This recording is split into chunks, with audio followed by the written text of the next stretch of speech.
Hey everyone, Professor Finn here.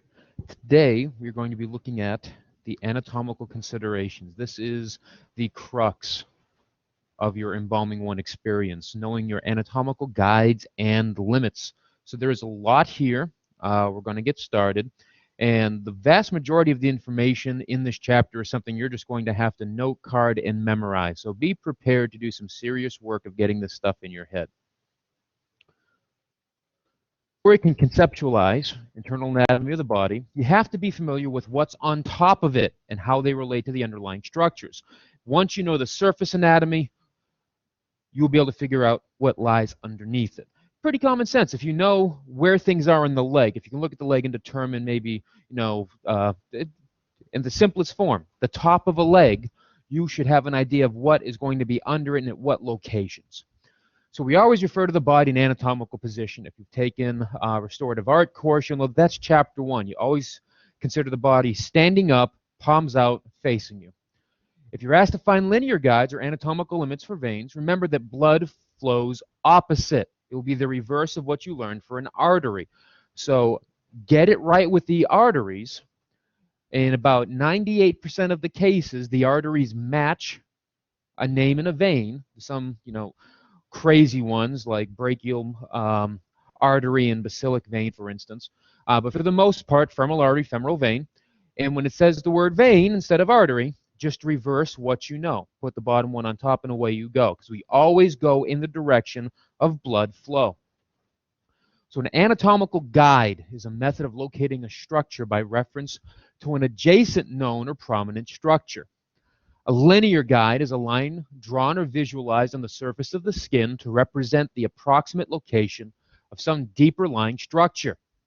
An anatomical limit is a point of origin and a point of termination of a structure in relation to adjacent structures. Knowing these definitions cold is very, very important because definitions are easy points lost when you are looking at something like a academic test or a professional examination.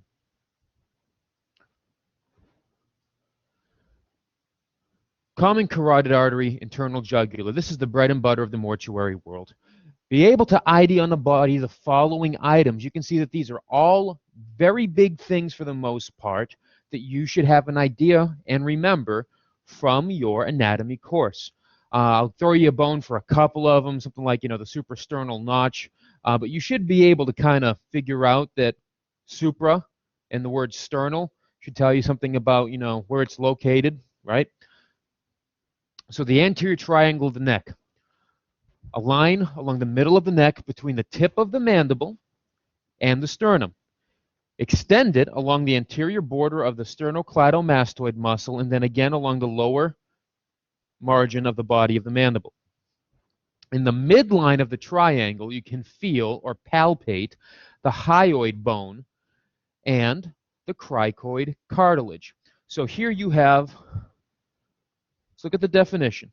A line along the middle of the neck between the tip of the mandible and the sternum. So, tip of the mandible, there's our sternum, right? Extend the anterior border of the SCM, well, the sternocleidomastoid, and then again the lower margin of the mandible. So we have our anterior triangle of the neck and everything that comes in. And it says if you, in the middle of the triangle, let's get rid of this stuff, right here, feel for it, push it around with your fingers, you're going to hit the hyoid bone and the thyroid or cricoid cartilages. So that kind of all falls into place and makes sense. Vessels are very superficial in this region. There's only a little bit of skin covering them. The platysma muscle covers the anterior triangle. By incising through it, the vessels become visible. The SCM attaches to the mastoid process and the manubrium of the sternum. On the surface of this muscle, you can identify the external jugular vein. Lying posterior and roughly parallel to the SCM is the carotid sheath. Within the sheath, the artery is medial or towards the midline. The vein is lateral. In between both of them is the vagus nerve. So the anatomical guide to the right common carotid, posterior to the medial border of the sternocleidomastoid muscle, or SCM muscle, on the respective side of the neck. So if it was the right common carotid, it would be the right side of the neck, etc. The linear guide is the sternoclavicular articulation to the respective earlobe. Okay? An anatomical limit, level of the right sternoclavicular articulation, and extends to the superior border of the thyroid cartilage. Its origin, well, it comes off of the right common carotid. You have to make that differentiation, okay? The origin of the right common carotid is it is a terminal branch of the brachiocephalic artery. This one is not part of the arch of the aorta. The artery is deep and medial. The vein is superior and lateral, okay? Superficial and lateral.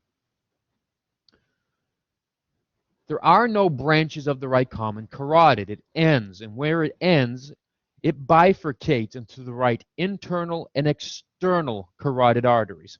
A common pitfall students fall into is you confuse the common carotids with the internal or externals. Do not fall into that trap. With the left common carotid, things are going to be a little bit different. We had just said the right common carotid is a terminal branch of the brachiocephalic. This one is off the arch of the aorta, so notice some differences with it. Anatomical guide, posterior medial border of the SCM muscle, so nothing changes there except the left side of the neck.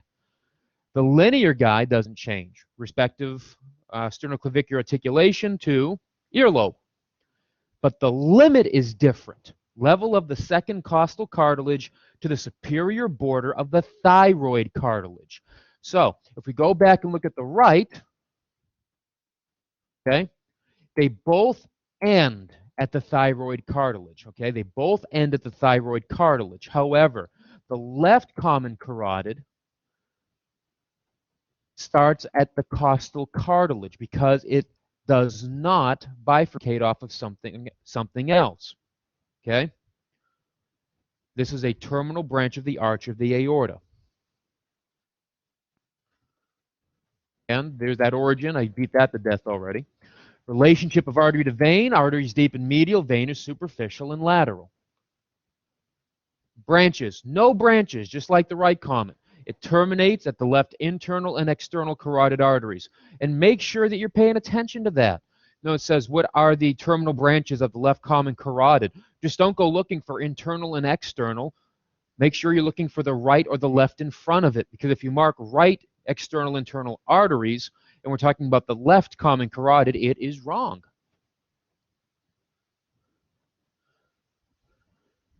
So with the external carotid arteries, they have branches. Okay, branches are little arteries that come off of it before it ends. So we've seen terminal bifurcation, which means this artery ends, it becomes something new. Branches attach to the artery without changing the main artery itself. So, ascending pharyngeal, superior thyroid, lingual, facial, occipital, blah, blah, blah, blah, blah, blah, blah. Look at what these are, where they are. Okay, we're looking at the external carotid, ascending pharyngeal, your pharynx, okay? Your thyroid, your lingual, facial, occipital, posterior auricular, maxillary, and superficial temporal artery, something on the outside of your head. With the internals, we see ophthalmic, anterior cerebral, middle cerebral, posterior communicating, choroidal branches, stuff on the inside of the skull almost, your eyes, your brain, etc. So pick one of these and memorize it. Okay, pick the internal and memorize anything with the internal. Eyes, brain, communicating, choroidals. And you should be pretty good. Your armpit, okay, the axilla, with the arm abducted or extended, looks like a truncated or cut off short pyramid. I actually was able to find a little picture with a triangle on it. Borders are the rib and intercostals, the anterior and posterior axillary folds. There are 6 branches of the axillary artery, and this artery is generally fairly large. So the anterior fold, how you find it is by grasping the mass of tissue on the contralateral side of the body. Contains the pectoralis major, minor, and subclavius muscles. The posterior fold is you grasp tissue on the side of the posterior side of the axilla. The back end of it consists of the latissimus dorsi, subscapularis, and teres major muscles. The medial wall is ribs 2 through 6 and their intercostal muscles covered by the serratus anterior muscle. Ribs can usually be palpated or felt even if they aren't seen. The serratus anterior is only visible on gym rats and Olympians, okay? They have to be very, very lean for this stuff to kind of stick out. On the lateral wall, you have the shaft of the humerus, biceps brachii, and coracobrachialis muscles, okay? Well, obviously the humerus isn't a muscle, it's a bone. Okay, they make up the lateral wall. The coracobrachialis, again, is only visible on very lean muscular subjects. So you're looking at both the serratus anterior and the coracobrachialis, that if you have, like, negative body fat, you might be able to see it.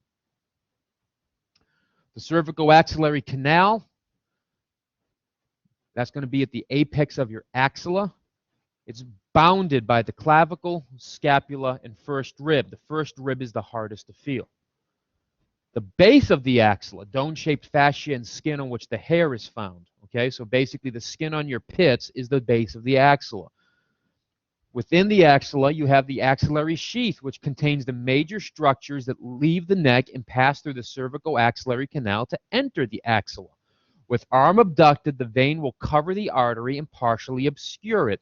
So we can already see that the vein is probably deep in comparison to, the artery is deep in comparison to the vein. The brachial plexus has 3 nerves, the medial, lateral, and posterior. They're all grouped around the artery. You got a lot of nerves going in your arm. Access to the axillary artery can be awkward due to the amount of nerves and other things in the area. Polite way of saying this is one of those arteries that is fun to mine for. Anatomical guide, behind the medial border of the coracobrachialis muscle. The linear guide is a point over or through the center of the axillary space to a point over or through the center of the lateral border of the base of the axillary space. Line is parallel to the long axis of the abducted arm. Fancy way of saying draw a line through the middle of your armpit and you basically have the linear guide. The anatomical limit starts at the border of the first rib and extends to the inferior border of the tendon of the teres major muscle. It is a continuation of the subclavian. Okay, it is a continuation of the subclavian artery. Artery is lateral and deep. Axillary vein is superficial and medial to the artery. It does have some branches: thoracic, the thoracoacromial artery, lateral thoracic artery, subscapular artery, anterior humeral circumflex, blah, blah, blah, blah. You can see these all match something in the upper torso or upper shoulder. Your thorax, meaning your chest. You should know what the acromion is. If you don't, look it up. Subscapular, talking about your scapula, talking about your humeral, head of the big bone, at the top. Later on in embalming, you're going to learn about a humeral donation. Incision made along the anterior margin of the hairline of the axilla with the arm abducted. So the front margin of the hair with the arm abducted. The radial artery, okay, jumps down a little bit. Lateral to the tendon of the flexor carpi radialis muscle and medial to the tendon of the brachioradialis muscle. Obviously, that slide might have been out of place, okay? So just kind of note that for a second. Anatomical guide for the brachial artery. This one makes more sense. From the axillary to the brachial. Bicipital groove at the posterior margin of the medial border of the belly of the biceps brachii muscle. Kind of not a hard one, okay? There's a little groove at the bottom of the big chunk, the belly of the biceps brachii. Linear guide, center of the lateral border of the base of the axillary space. okay, to a point 1 inch below and in front of the elbow. And then the limit, inferior border of the tendon of the teres major muscle, and extends to a point inferior to the antecubital fossa, which means your elbow. It is a continuation of the axillary. Artery is lateral and deep. Basilic vein is medial and superficial to the artery. So we've seen some commonality so far. And the general rule is if it's above the belly button, you're going to get to the vein first and the artery second. Okay? The general rule above the belly button is that you're going to get to the vein first, vein will be superficial, and artery will be deep. If you're going to make the cut, you make it along the upper 1/3 of the linear guide. And that reason being is because as it gets closer to here, it's going to get deeper into the elbow. It's going to start hiding under muscles and stuff. Whereas right here, the upper third, it's coming straight out and in, and it's very exposed. The distal forearm. We jumped the gun and talked about the radial. Here it is, radial and the ulnar artery, okay? Radial is on the lateral and ulnar is on the medial. Remember anatomical position, hands facing out. This means the radial is nearest the thumb, okay? Radial is nearest the thumb. Some important things about the radial artery: the styloid process and the flexor carpi radialis muscle flexes the digits around the radius. Okay, see what it does? The space between these two items is where the artery lies on the anterior surface of the styloid process. This is the artery we use to obtain a pulse. The styloid process is the most distal and lateral bony structure in the forearm. So there's a lot of talk now in your book about muscles and layers. Read it, know it. Key points. Tendons are long, well-defined. Muscles are layered all over each other. The pronator teres tendon is the only tendon that does not reach the distal arm, and the pronator quadratus has no long tendon. No muscles cover the radial artery. The brachial radialis covers or overlays it, okay? Muscles do not cross over it. Not in the book. We'll have the venae commentantes, paired veins on the side of the artery. That is a very, very important thing, is you do not have a radial vein. You have the little itty-bitty guys that kind of parallel it on the left and right. Can you take drainage from these? You can take drainage from any vein in the body. Why in God's green earth you would want to try to drain from one of these is beyond any sort of common sense I could think of. But in theory, you could. The ulnar is on the pinky side, okay? Pinky side. Always found traveling with the ulnar nerve. Will be found in a sheath with the nerve surrounded by venae commentantes. Linear guide for the radial. Center of the antecubital fossa to the center of the base of the index finger. Anatomical limit. 1 inch below and in front of the bend of the elbow to a point over the base of the thumb, the thenar eminence.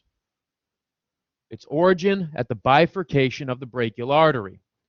And relationship of artery to vein, two small veins lie on either side of the artery. Its incision along the linear guide at the distal 2/3 of the forearm. So look what that's saying, okay? Distal, away from, down near the wrist, the distal 2/3 of the forearm. If you're cutting above the wrist and almost into the palm, you've overshot it. With the ulnar, anatomical guide lateral to the tendon of the flexor carpi ulnaris muscle, flexes the digits ulnar side muscle, right?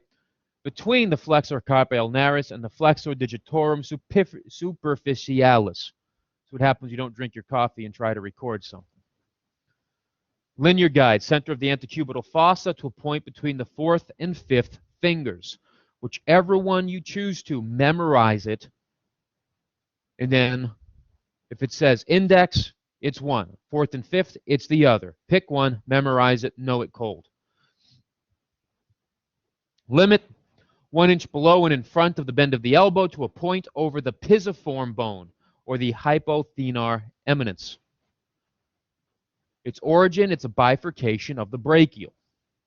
Relationship of artery to vein, same thing. Two small veins, venae comitatantes, lie on either side of the artery. And its incision is very similar to the radial. Along the linear guide, 2/3 up the distal forearm, 1/3 down from the wrist, to expose the flexor carpi ulnaris, then pull the muscle towards the middle. So we've done the head, okay? We've done the arm, and now we're going to start working our way down the body trunk. We have the ascending aorta, which originates at the left ventricle, okay? The valve that shuts when we inject, the aortic semilunar, would be something important for you to note. We use the ascending aorta, okay, when embalming infants. Okay, so as soon as it leaves the heart, we try to get something in there. Or we could do later on, you'll see we can also do an abdominal aorta. Can be used if available in the injection of a posted case or a body that has been through an autopsy. In its branches, we have the left and right coronary artery, incision, mid-sternal incision. Sternum in the infant isn't calcified. So if we're trying to get to this, we just cut them right down the chest. The arch of the aorta, center of arterial distribution, you know that's important. Its branches, the brachiocephalic, left common carotid, and left subclavian arteries. The right subclavian begins at the right sternoclavicular articulation, extends to the lateral border of the first rib. In the autopsied case with neck organs removed, the branches will need to be clamped. And the branches of the right subclavian are the vertebral, internal thoracic, and inferior thyroid. The left subclavian starts at the level of the second costal cartilage, extends to the lateral border of the first rib. It has no branches. We have the descending thoracic aorta. It does have branches, which are the 9 pairs of thoracic intercostal arteries. Then goes through and we show you the abdominal aorta. You can see how and where all these things kind of fit in. So descending abdominal aorta extends from the diaphragm to the lower border of the 4th lumbar vertebra. It's used in the embalming of infants, can be used if available in the injection of the posted case, or it may also be used in the injection of organ donation, organ harvesting, if you have access to it. The parietal branches, or back of the body branches of the descending abdominal aorta. You have the inferior phrenic, superior suprarenals, lumbar, and middle sacral. These should all relate to terms that you've learned in anatomy, so it kind of lets you figure out where you are in the body. The visceral, or unpaired branches. This would be important. These do not have 2, they have 1. You have the celiac axis, superior mesenteric, and inferior mesenteric. The paired branches, you have middle suprarenals, renals, internal spermatic, or ovarian, depending on gender. You should know who has sperm and who doesn't. Common iliacs, and of course the picture in the book is going to help you out a lot here, okay? How do we get to it? Left of midline from the xiphoid process of the sternum down. We start at the base of the sternum where there is no bone and we cut in.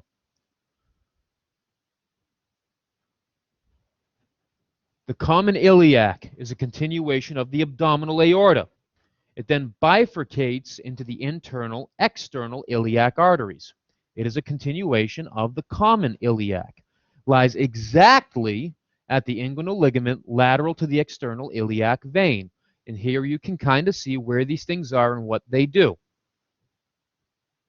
Used for injection in the autopsied body or in obese, unautopsied bodies. It is very superficial.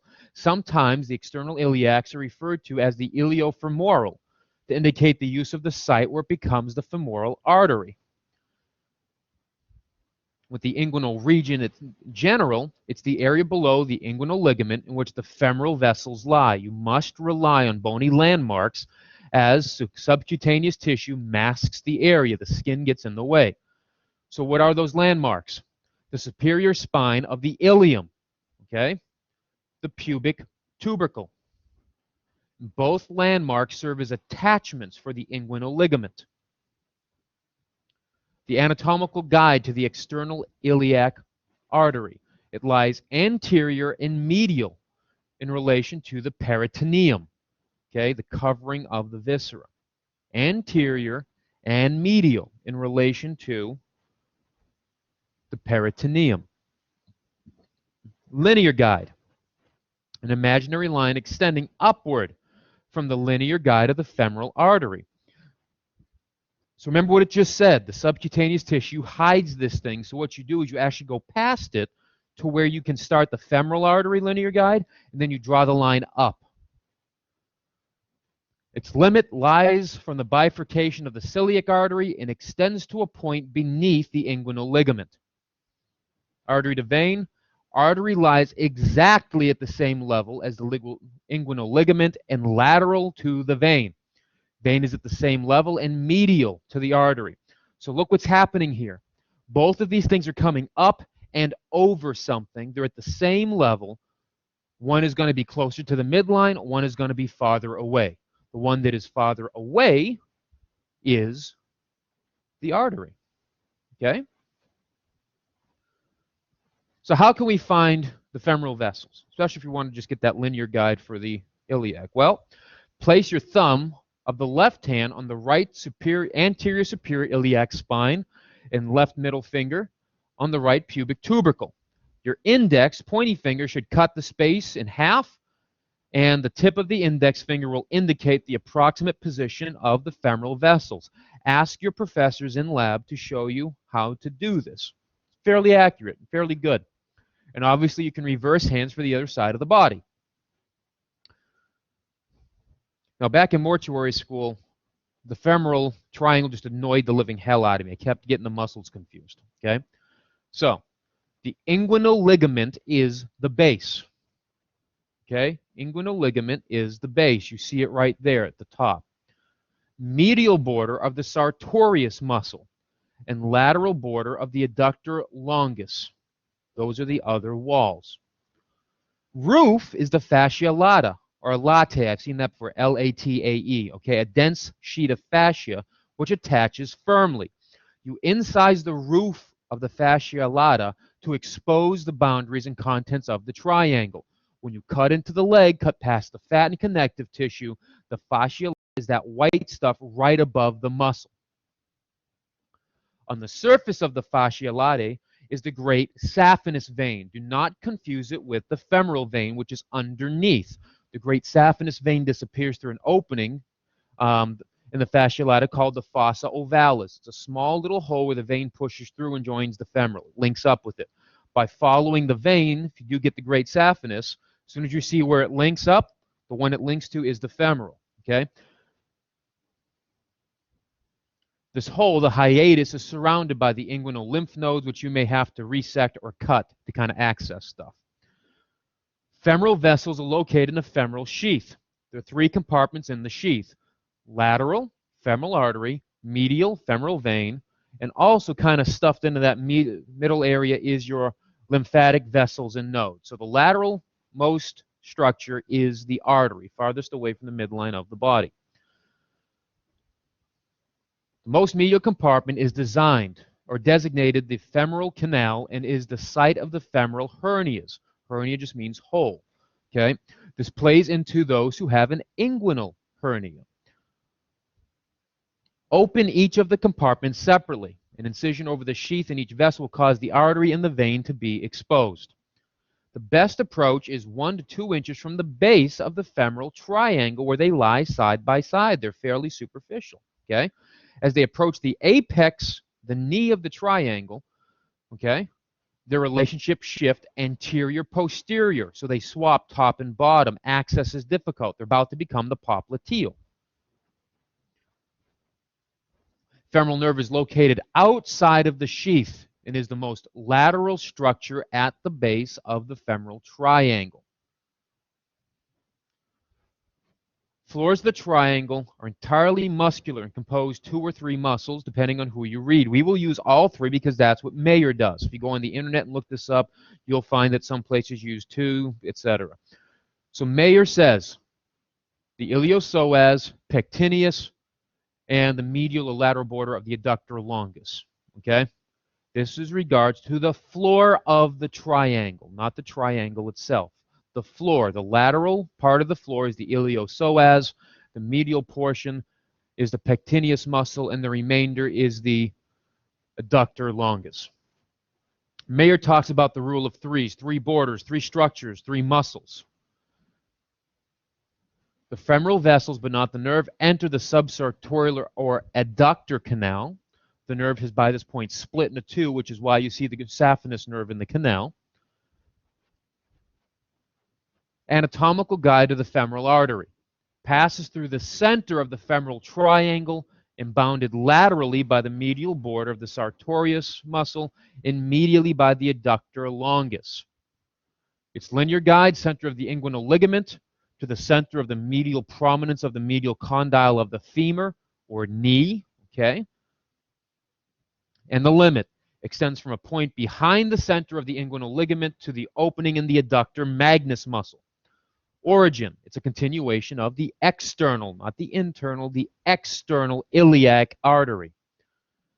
Artery lies lateral and superficial to the vein, below the belly button. Vein is below the artery. Vein is medial and deep. And at the incision, well, it's easy. Go right on the linear guide, cut through the fascia lata, and boom, you found it. Does have some branches. Superficial epigastric, superficial circumflex iliac, external pudendal, and the profunda femoris. Popliteal fossa. Two sets of tendons and two muscle heads from a trapezoid and are described in two different triangles, upper femoral and lower tibial triangle. And you can see the triangles right there in the graphic. The upper femoral triangle. I know he refers to this as a femoral, which is a little bit idiotic and confusing to me. I will refer to it as the upper femoral, okay? Bounded laterally by both heads of the biceps femoris, immediately by the tendons of the semimembranosus and semitendinosus muscles. So again, do not confuse this with the femoral triangle. This is the upper femoral triangle. The lower tibial triangle is limited by the lateral and medial heads of the gastrocnemius muscle and laterally by the plantaris muscle. Both triangles have an imaginary line drawn as the base through the middle of the joint. You can see they share that line. You see that? It says right below the 5 centimeters right here. Okay? This guy, that's the shared line. There is a roof of deep fascia, subcutaneous tissue, and skin. You must cut through both of the skin and the fascia. And remember, this is on the back side of the leg. If you're cutting through the front, you'd have to carve through the patella or your kneecap. Major contents of the popliteal fossa. Tibial and peroneal nerves, which are derived from the sciatic nerve and their branches. Popliteal vein and tributaries, popliteal artery and branches, and fat and lymphatic tissue. From the back of the knee, okay, you have the nerves. Tibial, it's larger, more medial, directly over the midline, and peroneal, lateral aspect of the popliteal space, farthest away from the popliteal space. You have the vein, okay. The popliteal is superficial to the artery because we're coming through the back of the knee. Remember the rule below the belly button, you usually hit the artery first. Well, if you were digging from the kneecap, you would. But since we're coming from the other way, it swaps around the other. Okay? Deepest structure in the fossa from the top of the knee. And artery and vein are bounded together by connective tissue. Floor of the fossa, the deep of the artery, anterior closest to the top of the knee. The floor is formed by the lower end of the femur and a portion of the capsule surrounding the knee joint. It's anatomical guide for the popliteal artery between the popliteal surface of the femur and the oblique popliteal ligament.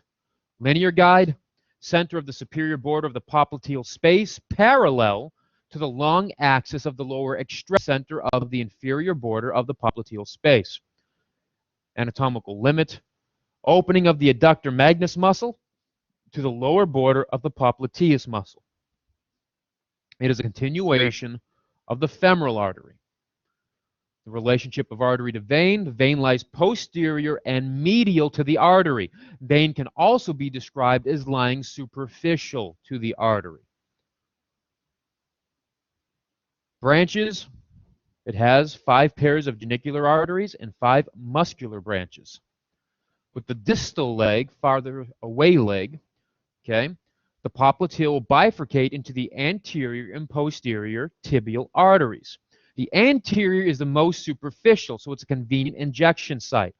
Both arteries become superficial near the foot or distal end of the leg and can be used for foot injection. The anterior tibial is the smaller of the terminal branches of the popliteal. It is the smaller of the 2 tibials. It becomes the dorsalis pedis, okay? The dorsalis pedis. Anterior, front of the leg, becomes the dorsal portion, the spine of the foot. Posterior tibial becomes the medial and lateral plantar arteries. It goes into your heels. So the anterior tibial, the anatomical guide, is a groove between the tibialis anterior muscle and the tendon of the extensor hallucis longus muscle. The linear guide is lateral border of the patella or kneecap to the anterior surface of the ankle joint. And the limit, inferior border of the popliteus muscle to a point in front of the middle of the ankle joint on the respective side, left or right leg. Artery is superficial to vein. Vein is deep to artery. And the incision, where you're really going to want to probably cut right above the ankle where it is most superficial, lateral to the crest of the tibia, away from. On this second picture, you get a pretty good idea right there. Right there. You can see the posterior goes underneath the bone and hides and becomes a plantar right there. With the posterior tibial, posterior border of the tibia and the calcaneus tendon, okay? Anatomical guide, posterior border of the tibia and the calcaneus tendon. Its linear guide, center of the popliteal space to a point midway between the medial malleolus and the calcaneus bone. And its limit, inferior border of the popliteus muscle to a point over and between the medial malleolus and calcaneus of the respective foot. Artery is superficial, vein is deep. Branches, right and left peroneal branches and right and left dorsalis pedis arteries are branches of the tibia. Within the foot, the anterior tibial and deep peroneal nerves pass very deep into the foot, underneath the superior and inferior extensor retinacula or fascia, which are anterior to the ankle. The skin is loose. The subcutaneous tissue permits easy visualization of arteries and veins. Plot with saying you can look at the foot and kind of figure out where things are with little amount of difficulty. The extensor digitorum longus and the extensor hallucis longus, as they pass through and connect to all the toes, will give you some good ideas. The dorsalis pedis is situated into the interosseous spaces, between the bone spaces, between the tendon of the extensor hallucis longus and the first tendon of the extensor digitorum longus. Look at those things on the picture. Remember, you can blow this up on your computer screens. You can take the picture out of the PowerPoint and blow it up. You can go onto the internet, type in some of these things, and look for it. So, anatomical guide for the dorsalis pedis, not in the book. Could not find one. Linear guide. Center of the anterior surface of the ankle joint to a point between the first and second toes. Its anatomical limits begins at the level of the right ankle, terminates at the toenail. The incision, point midway between the medial and lateral malleoli and interosseous space, and the relation of artery to vein is not in your book either. This picture gives you kind of an idea, pretty good idea of where things are and where they go and where you should be cutting. Folks, thank you for paying attention. We'll see you in the next lecture.